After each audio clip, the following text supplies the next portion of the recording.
বাংলাদেশকে সমস্ত রকম আর্থিক সাহায্য দেওয়া বন্ধ করে দিল আমেরিকা। ডোনাল্ড ট্রাম্প তার ভাষণে যা যা বলেছিলেন এবং নির্বাচনী প্রতিশ্রুতি যা যা ছিল সেই অনুযায়ী কিন্তু তিনি কাজ করছেন, একটা একটা করে কাজ করছেন। তিনি বলেছিলেন যে আমি খরচ কমাবো, আমি বাজে খরচা করব না। তিনি বলেছেন ন্যাটো থেকে আমি নাম তুলে নেব, কারণ ন্যাটো আমার কোনো কাজে লাগে না। ওয়ার্ল্ড হেলথ অর্গানাইজেশন হু থেকে আমি টাকা দেওয়া বন্ধ করে দেবো। ওখানে যে টাকা ম্যাক্সিমাম টাকা আমেরিকা দেয় সেই টাকাটা দেওয়াই বন্ধ করে দেবো। বন্ধ করে দেবো এই কারণে যে যখন এই করোনা হয়েছিল তখন কিন্তু ট্রাম্প বলেছিলেন এটা চীনের, তিনি বলেছিলেন চীনা করোনা। ওয়ার্ল্ড হেলথ অর্গানাইজেশন কিন্তু তা নিয়ে একটা টু শব্দ করেনি, ফলে তার উপরে খাপ্পা হয়েছিলেন। সেখান থেকেও তিনি বেরিয়ে এসছেন, মানে টাকা দেওয়া বন্ধ করেছেন।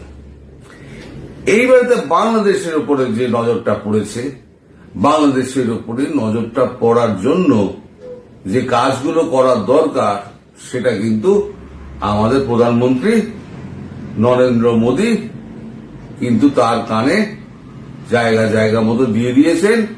এবং সরকার প্রধান হয়ে যিনি বসে আছেন তিনি হলেন ট্রাম্পের শত্রু নাম্বারের মধ্যে একজন। যত শত্রু আছে, এইটা সোরস যত শত্রু আছে না ডিপ স্টেটের, তাদের মধ্যে একজন হচ্ছে গিয়ে এই আমাদের ডক্টর ইউনূস, যিনি ডোনাল্ড লু, তাকে তো নিঃশব্দে তিনি বেরিয়ে চলে গেছেন। ডোনাল্ড লু, তাকে আর দেখা যায় না, তিনি নিঃশব্দে চলে গেছেন। সবার ছুটি হয়ে যাচ্ছে এক এক করে। এবার বাংলাদেশকেও ছুটির চিঠি ধরিয়ে দিলেন।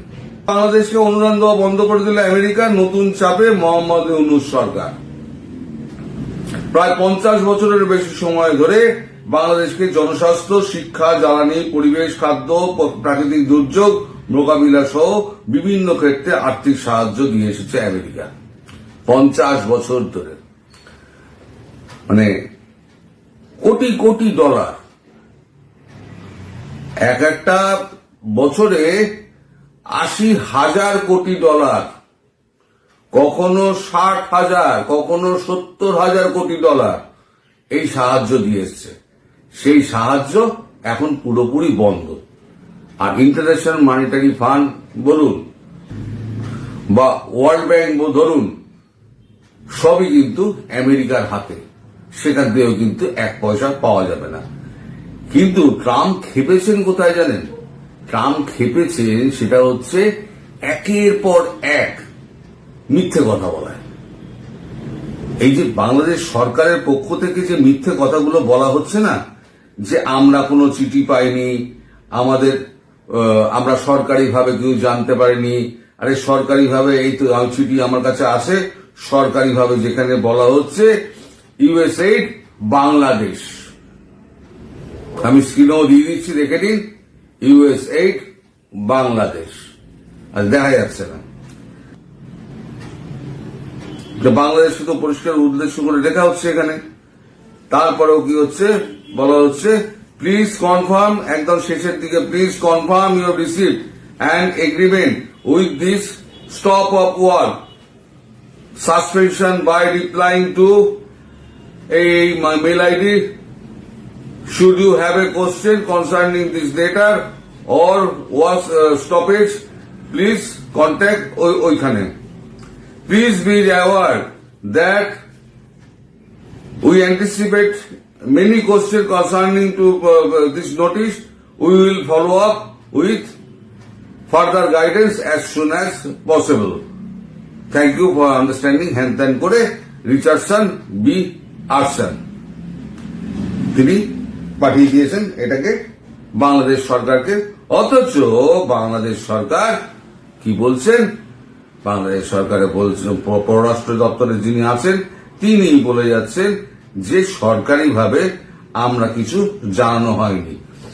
তাদের আমাদের এখানে কাগজে যেটা বেরিয়েছে, উনি বলেছেন শুধুমাত্র বাংলাদেশকেই আর্থিক সাহায্য বন্ধ করেছে আমেরিকা এমন নয়, আমেরিকার আন্তর্জাতিক উন্নয়ন সংস্থা ইউএসএইড এর অর্থ বন্ধ করার প্রসঙ্গে এমনটাই দাবি করল পররাষ্ট্র মন্ত্রকের উপদেষ্টা মোহাম্মদ তৌহিদ হোসেন। তিনি এও দাবি করেছেন এটা প্রত্যাশিত ছিল, যদিও তার দাবি এ নিয়ে বাংলাদেশ সরকারকে সরকারিভাবে কোনো কিছু জানায়নি আমেরিকা। তাহলে ওই চিঠিটা কি? আমার হাতে যে চিঠিটা আছে সেই চিঠিটা কি চিঠি? ও তো বাংলাদেশ সরকারকে দেওয়া চিঠি। তাহলে এই মিথ্যাচারটা করছেন কেন? বাংলাদেশের প্রধান উপদেষ্টা প্রেস সচিব অপূর্ব জাহাঙ্গীর দাবি করেছেন বাংলাদেশের আশ্রয় নেওয়া রোহিঙ্গাদের আগের মতোই সাহায্য পাঠাবে আমেরিকা। তা কি লিখেছে? All kinds of work ongoing, ওগুলো স্টপ করতে হবে, করে সেটাকে জানাতে হবে অনগোয়িং ওয়ার্ক গুলোকে, এবং মেল করে জানাতে হবে যে আমরা বন্ধ করেছি। সেটাও কিন্তু কেন দেওয়া আছে? ফলে এই মিথ্যাচার গুলো কেন?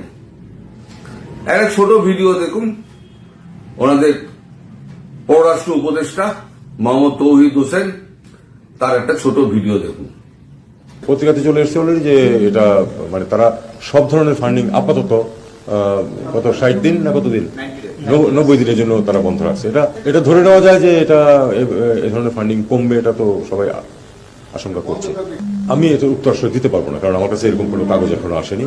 তবে এটা তো পত্রিকাতে চলে এসছে অলরেডি যে এটা মানে তারা সব ধরনের ফান্ডিং আপাতত কত 60 দিন না কতদিন 90 দিনের জন্য তারা বন্ধ রাখছে। এটা মোটামুটি কিন্তু প্রত্যাশিত ছিল। উনি কিন্তু নির্বাচনের আগে থেকে বলছিলেন যে উনি এগুলি বিবেচনা করবেন, নতুন করে দেখবেন। তো তারা বিবেচনার জন্য সময়টা নিয়েছে, এভাবেই তো বলছে যে তারপরে দেখবে যে কোনখানে দিতে হয়। এটা ধরে নেওয়া যায় যে এটা এই ধরনের ফান্ডিং কমবে, এটা তো সবাই আশঙ্কা করছে। না, কান্ট্রি স্পেসিফিক না, ডেফিনেটলি কান্ট্রি স্পেসিফিক। দেখুন, আমরা একটা নতুন বাস্তবতায় তো আসছি, এটাতে আমাদের কোনো সন্দেহ থাকা উচিত, তাই না? কি বলছেন উনি? কোনো কান্ট্রি স্পেসিফিকেশন নেই। আর চিঠিটাই কিন্তু পরিষ্কার বলা আছে কাকে কাকে চিঠি, মানে যে দেশকে দেওয়া হয়েছে সেই দেশকে উদ্দেশ্য করে একেবারে পরিষ্কার দেওয়া হয়েছে আওয়ার ইউএসএইড অবলিক বাংলাদেশ। চিঠিটা দেখালাম।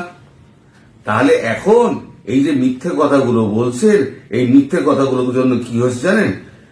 এখন আমেরিকা গেছে খেপে, এবার ডোনাল্ড ট্রাম্পের কানে গেছে। গতকাল রাতে আমাদের হাতে যেটা এসছে, ডোনাল্ড ট্রাম্পের অফিস থেকে একটা টুইট করা হয়েছে। সেই টুইটটা আমি এখানে দিয়ে দিচ্ছি, আপনারা টুইটটা বড় করে একটা পজ করে বড় করে পড়ে নিন। Donald J Trump update, breaking Donald Trump halt US aid to Bangladesh. উনি আরো পরিষ্কার করে বলছেন, previously US halted aid to Ukraine.